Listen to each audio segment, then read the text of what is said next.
Today's video is sponsored by Ptero's Tome of Adventure. Your players may never understand just how much time it takes to put together a game. Story writing, setting development, characters, villains, a cohesive plot, and of course trying to juggle 6 people's schedules. Take a break, my weary DM. Ptero's Tome of Adventure has your back. A 200-plus page volume bursting at the seams with one-shots and many adventures for your D&D 5e campaign. With a mix of levels, themes, and genres, this tome has what you need to add to your game while making life easier for you. Each adventure has new monsters, NPCs, magic items, battle maps, along with pre-generated character sheets for each adventure, is perfect for running a one-shot in a pinch, or for running shorter adventures at conventions. 12-plus adventures, 20-plus monsters, 48-plus NPCs, 50-plus magic items, 12-plus battle maps, 12-plus area maps, 45-plus pre-generated character sheets, 40-plus new locations, tons of lore, and so much more. All backers get a free one-shot PDF. Click on the link in the description below and back Ptero's Tome of Adventure. And now what you're here for. How I exploded main character syndrome but ended up destroying the whole game. I was told to share this experience here since this was my real first horror story, and should share with others that may have gone through the same thing. It isn't all bad though, since that guy had it blow up in his face in the end. This is the story about a railroad, the rest of the party being turned into pawns, and an explosive finale that results in the DM ending the campaign. To set the stage, I joined this gaming group essentially composed of family and friends.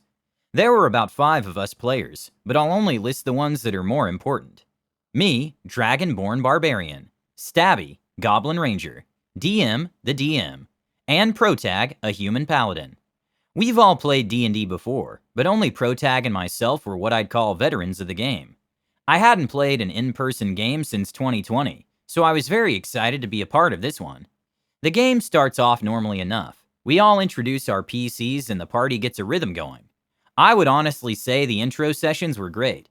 Lots of roleplay, team bonding, etc. But it all changes when Paladin's backstory kicks in, and now he's some chosen one of his holy order. We all don't think too much of it at first, but over time his story starts to overshadow everyone else. He's crowned the leader of our troop, had a story beat in all of our backstories, and important enemies who were described as near death 5 rounds ago only go down on his turn. Some were even backstory villains that had nothing to do with him, yet it still seemed like they were catered for him to deal the final blow.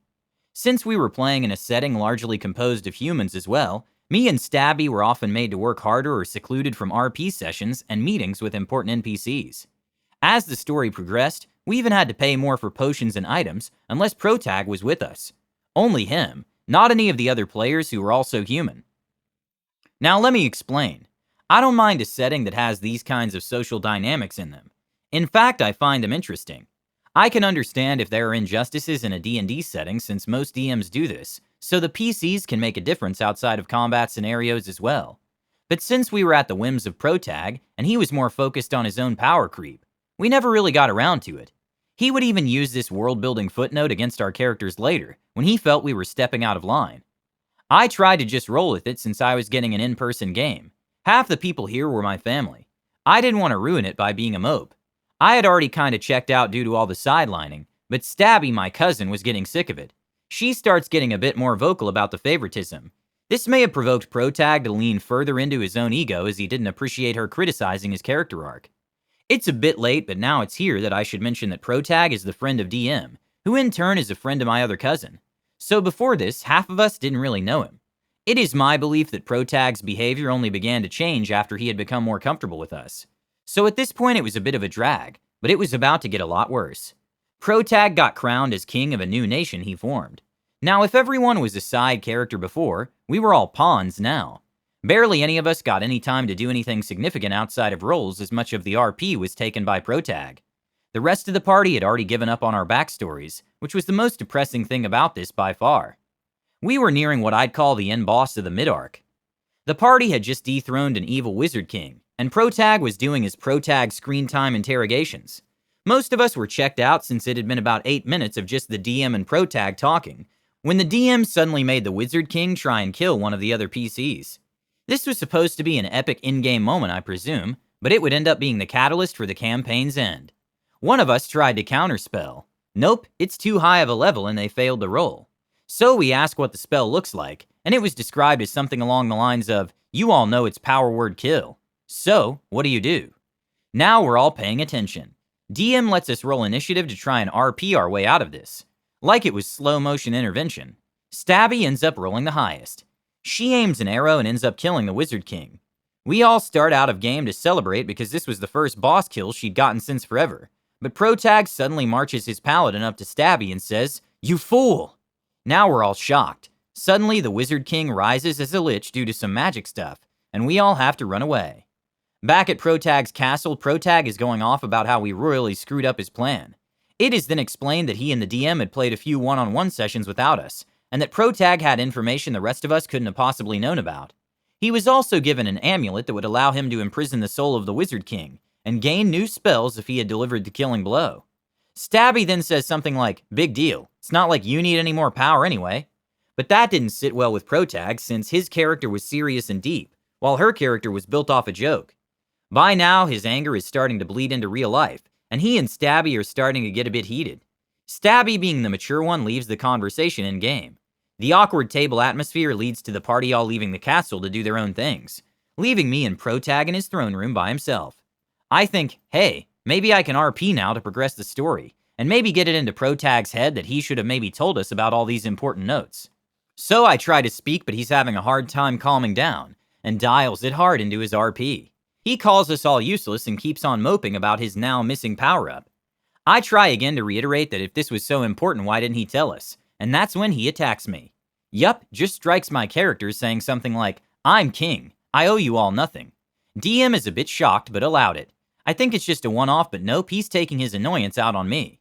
So I make my barbarian rage and try to flee, but he uses some magical stuff to lock the castle exits. The other players are trying to act now, but Protag says, "You all left. There's no way you know what's going on."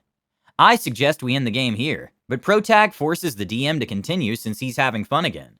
So I just keep running, locked in his castle as this overpowered chosen one chases me throughout his castle. I briefly think of just letting him kill me so I can drop the game. But then I remembered something.